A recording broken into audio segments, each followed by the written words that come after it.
അസ്സലാമു അലൈക്കും വറഹ്മത്തുള്ളാഹി. പ്രിയപ്പെട്ട സുഹൃത്തുക്കളെ, ഈ മൗലവി പറയുന്നത് നിങ്ങളൊന്ന് കേട്ടു നോക്ക്. മിക്കവാറും കേരളത്തിലെ 99% പള്ളിയിലും ആമീൻ പറയലുള്ളൂ, പ്രാർത്ഥിക്കല്ലോ. ആലോചിച്ചോക്കി, നമസ്കരിച്ച് കഴിയുന്നു, ഉസ്താദ് പ്രാർത്ഥിക്കുന്നു, ആമീൻ പറയും. ഞാൻ ഒരു പള്ളി കയറി നമസ്കരിച്ച് കഴിഞ്ഞ സുഹൃത്തിനോട്, നിങ്ങൾ ഇപ്പൊ എന്താ അള്ളാനോട് ചോദിച്ചത്? നിങ്ങൾ ദ്വാരണോ? ഞാൻ ദ്വാരണല്ലോ. ഇല്ലല്ലോ, ആമീൻ പറഞ്ഞല്ലേ? നിങ്ങൾ ദ്വാരുന്നില്ല. അയാൾ പറഞ്ഞ ആമീൻ പറഞ്ഞതാ. നിങ്ങൾ ആവശ്യങ്ങൾ പറഞ്ഞോ? ഇല്ല. എപ്പോഴും പറയണ്ടോ? ഇല്ല. നോക്കി, നിങ്ങൾ 5 നേരം പള്ളിയിൽ പോണ ഒരു മുസ്ലിമിന് അവനക്ക് ആവശ്യമുള്ള കാര്യം പടച്ചവനോട് ചോദിക്കാനുള്ള അവസരം കേരളത്തിലെ 90% പള്ളിയും ഇല്ല. ആരോ പറഞ്ഞു ആമീൻ പറയാൻ. നോക്കി, നിന്റെ ആവശ്യം പറയണ്ടേ? ഇദ്ദേഹം പറഞ്ഞുകൊണ്ടുവരുന്നത് സുന്നി പള്ളികളിൽ ദുആ ചെയ്യുന്നില്ല, അവിടെ ആമീൻ മാത്രമാണ് നടക്കുന്നത്. അഥവാ നിസ്കാരശേഷം നമ്മൾ ഫർളായ നിസ്കാരങ്ങൾക്ക് ശേഷം ഇമാമ് ദുആർക്കും ബാക്കിയുള്ളവർ അതിന് ആമീൻ പറയും. പിന്നിൽ നിൽക്കുന്ന ആമീൻ പറയുന്ന വ്യക്തികൾക്ക് പല പ്രശ്നങ്ങളുമുണ്ട്, പല പ്രയാസങ്ങളുമുണ്ട്. ഇതൊന്നും ഇവർ ചോദിക്കുന്നില്ല. ഇമാം എന്തൊക്കെയോ ദുആ ചെയ്യുന്നു, അതിന് മറ്റുള്ളവർ ആമീൻ പറയുന്നു എന്നുള്ളതാണ്. മൗലവിയോട് ആദ്യം തന്നെ ഒരു കാര്യം പറയട്ടെ. ആമീൻ എന്നുള്ളതാണ് ഏറ്റവും മഹത്തായ ദുആ എന്നുള്ളത്. അതിനേക്കാളും വലിയൊരു ദുആ ഇസ്ലാമിലില്ല.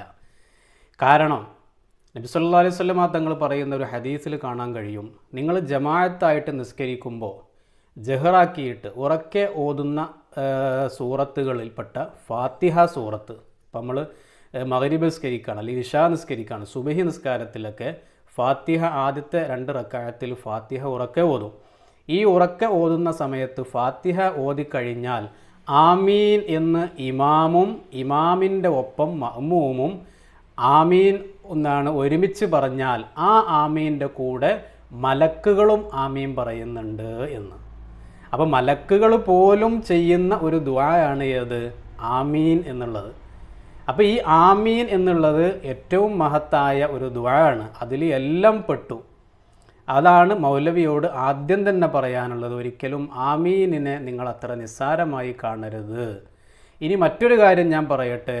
നമ്മളൊക്കെ ഏത് സുന്നി പള്ളിയിൽ നിങ്ങൾ കയറി നോക്കിക്കഴിഞ്ഞാലും, അല്ലെങ്കിൽ എവിടെ സുന്നികൾ കൂട്ടുപ്രാർത്ഥന നടത്തുന്നുണ്ടെങ്കിലും അവിടെ ദുആ ചെയ്യുന്ന ഏറ്റവും പ്രബലമായ അല്ലെങ്കിൽ ഏറ്റവും മഹത്തായ മറ്റൊരു ദുആ ഉണ്ട്. അതേതാണ്? റബ്ബന ആത്തിന ഫിദ്ദുന്യാ ഹസന വഫിൽ ആഖിറതി ഹസനതം വഖിന അദാബന്നാർ. ഈ ദുആ ചെയ്യാത്ത ഒരൊറ്റ പ്രാർത്ഥനയും ഉണ്ടാവില്ല. നിങ്ങൾ സുന്നി പള്ളിയിൽ കയറിയാൽ നോക്കിക്കഴിഞ്ഞാൽ ഇത് ദുആ ചെയ്യാത്ത എവിടെയും ഉണ്ടാവില്ല. എന്താണ് ഈ ദുആൻ്റെ അർത്ഥം? നമുക്കൊക്കെ അറിയാം. പടച്ച റബ്ബേ ആത്തിന ഫിദ്ദുന്യാ ഹസന, ഞങ്ങൾക്ക് ദുന്യാവിൽ നീ നല്ലത് വരുത്തണേ. അതിലിപ്പോൾ ഈ പറയപ്പെട്ട മൗലവി എന്തെല്ലാം പ്രശ്നങ്ങൾ ദുന്യാവിൽ ഒരാൾക്ക് നേരിടേണ്ടി വരുമോ അതിനൊക്കെ അതിൽ പെട്ടു.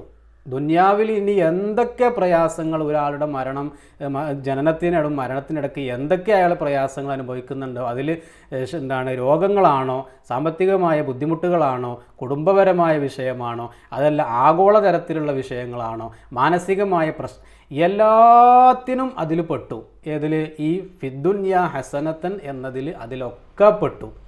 ഇനി ഒരു മൂമിനായ മനുഷ്യനെ സംബന്ധിച്ചിടത്തോളം മരണത്തിന് ശേഷം അയാൾക്ക് ഒരുപാട് പ്രശ്നങ്ങൾ വരാനുണ്ട്, ഒരുപാട് പരീക്ഷണങ്ങളുണ്ട്. അതിൽപ്പെട്ടതാണ് ഖബറിലെ ബുദ്ധിമുട്ടുകൾ. അത് കഴിഞ്ഞാൽ ഹിസാബ്, പിന്നെ സിറാത്തു പാലം, അതുപോലെ തന്നെ നരകം, പിന്നെ അങ്ങനെ മീസാൻ, ഇങ്ങനെ ഒരുപാട് പ്രശ്നങ്ങൾ അഭിമുഖീകരിക്കേണ്ടവരാണ് മുഅ്മിനീങ്ങൾ. ഇതിലൊക്കെ ഞങ്ങൾക്ക് നീ നല്ലത് വരുത്തണേ. വഫിൽ ആഖിറതി ഹസനത്തൻ, ആഖിറത്തിൽ എന്തെല്ലാം അദാബുകളും എന്തെല്ലാം പരീക്ഷണങ്ങളും വരാനിരിക്കുന്നുണ്ടോ അതിലൊക്കെ ഞങ്ങൾക്ക് നല്ലത് വരുത്തണേ എന്ന് പറഞ്ഞു കഴിഞ്ഞാൽ അതിലൊക്കെ ഞങ്ങളെ നീ വിജയിപ്പിക്കണേന്ന്.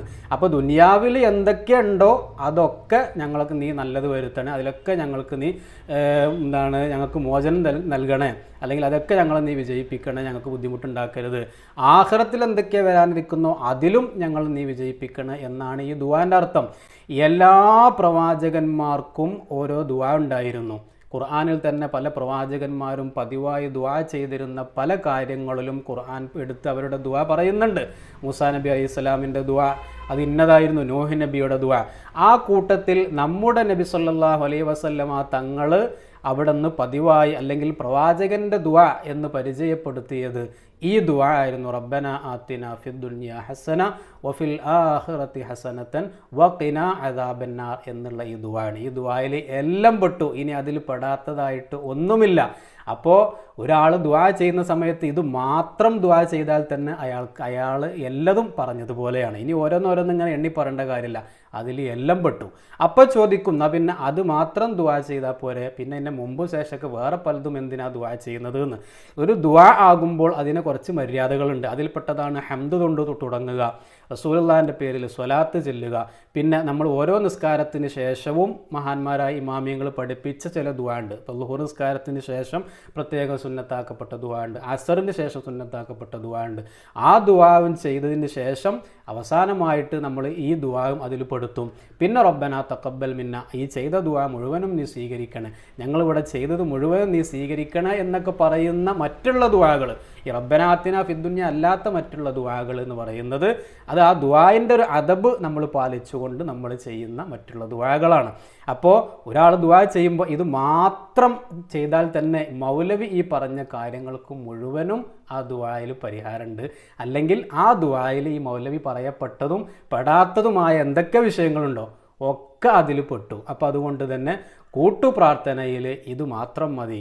ഇനി ഞാൻ വേറൊരു കാര്യം ചോദിക്കട്ടെ മൗലവിയോട്. ഇപ്പോൾ നമ്മുടെ കേരളത്തിൽ സുന്നി പള്ളികളിൽ ദുആ നടക്കുന്നുണ്ട്, ആമീനും നടക്കുന്നുണ്ട് എന്ന് മൗലവിക്ക് വരെ തിരിഞ്ഞു.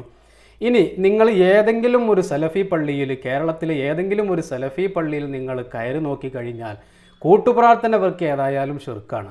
എന്നാൽ ഏതെങ്കിലും ഒരു മൗലവി ഏതെങ്കിലും ഒരു പള്ളിയിൽ നിന്നുകൊണ്ട് ഒറ്റക്ക് ദുആ ചെയ്യുന്ന ഒരു കാഴ്ച നിങ്ങൾക്ക് കാണിച്ചു തരാൻ പറ്റുമോ? എവിടെയും കാണൂല. കാരണം ഇവർ ഒറ്റക്കും ദ്വാരക്കൂല, കൂട്ടുപ്രാർത്ഥന ഇവർക്ക് ഏതായാലും ശിർക്കാണ്. ഇപ്പോൾ ഒറ്റക്ക് പ്രാർത്ഥിക്കുന്നതും ഇവർക്ക് ശിർക്കായിട്ടുണ്ട്.